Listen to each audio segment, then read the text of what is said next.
అది ఒక చిన్న పల్లెటూరు. ఆ పల్లెటూరులో ఒక చిన్న ఇంటిలో అమ్మ, కూతురు రమ్య నివసిస్తూ ఉండేవాళ్ళు. వాళ్ళకి మగదిక్కు అనేదే లేదు. ఆమె రోజు కూలి పనులకు వెళుతూ రమ్య చదువుల కోసం, రమ్య భవిష్యత్తు కోసం కష్టపడుతూ ఉండేదన్నమాట. అలాంటి సందర్భంలో అమ్మాయి స్కూల్కి వెళ్తూ ఒకరోజు కోపంతో వాళ్ళ అమ్మని అడుగుతుంది.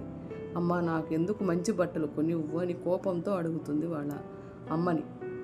అప్పుడు వాళ్ళమ్మ కొంచెం బాధపడుతుంది, ఏడుస్తుంది కూడా. నేను మంచి బట్టలు కొనివ్వలేకున్నాను అనే ఉద్దేశంతో ఏడుస్తుంది. తర్వాత తను మామూలుగానే కూలి పనికి వెళుతుంది. పాప స్కూల్కి వెళుతుంది. కూలి పనులు చేస్తూ ఉండగా తనకు ఈ ఆలోచనతో ఎట్లా రమ్య భవిష్యత్తు ఎలా అని ఆలోచిస్తూ కళ్ళు తిరిగి పడిపోతుంది.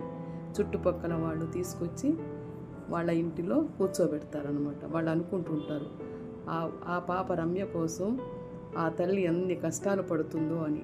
అది విని ఆ రమ్య వాళ్ళ అమ్మని గట్టిగా కౌగిలించుకొని, అమ్మ నన్ను క్షమించమ్మా, నేనెప్పుడు నిన్ను అటువంటి కోరికలు కోరను అని చెప్పి వాళ్ళ అమ్మని గట్టిగా కౌగిలించుకుంటుంది. అది విని వాళ్ళమ్మ సంతోషంతో హక్కుని చేర్చుకొని ఇద్దరు నవ్వుకుంటారనమాట.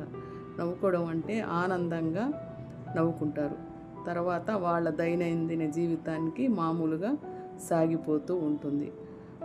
అమ్మ ప్రేమ అనేది బయటికి చెప్పేది కాదు. సో చూసారు కదా ఎంత కష్టపడుతూ తన బిడ్డ కోసం తను ఎంత కష్టపడుతుందో. సో అమ్మ ప్రేమని ఎప్పుడూ మరవకూడదు. ఇదండి ఈ చిన్న కథ. మీకు నచ్చితే ఈ కథకి లైక్ చేయండి. ఈ చిన్న కథని నాకెందుకో ఈ విధంగా మీకు చెప్పాలనిపించింది. ఈ చిన్న కథ మీకు కానీ నచ్చినట్టయితే లైక్ చేయండి, షేర్ చేయండి, సబ్స్క్రైబ్ చేయండి. Thank you.